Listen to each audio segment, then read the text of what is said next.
Here's a Nissan Sentra. Let's go ahead and get started. Open up the driver's side door. Right over there is a primary hood release lever. Pull it in front of the vehicle, right on top of the Nissan emblem. Put one finger there and then push it left.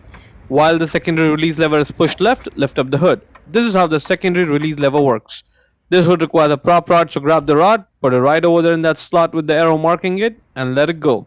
And now it's secure. Once the hood is open, that right over there where the engine air filter goes, we have to undo two clips to access it. The first one over here, just pull it back, and the second one in the back there, pull it back as well. Now we can lift up the cover, but we need to get the cover's two tabs out of the slots there, 1 and 2. So lift up the cover at an angle and sort of slide it out of there, just the way I'm showing.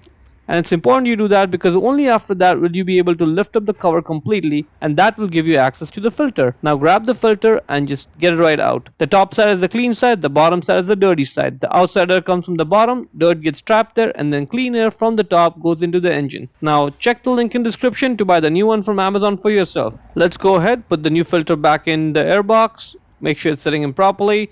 And now when you put the cover back on, again you have to focus on the two tabs over here. Make sure they slide in properly into the slots 1 and 2. And only after you do that will the cover sit on properly, and only then will you be able to put those clips back on.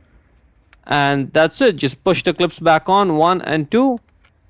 And that's about it. To close the hood, first push on it, get a load off the prop rod, get it out of that slot, put it back in its place and press it down, lower the hood and slam it shut. Hope you found it useful. Before we go, let me give a quick shout out to Naya Motors Inc. for letting us use the car today to film the videos. They're a used car dealer here in Ottawa, Canada. Check out the link in description for the entire inventory.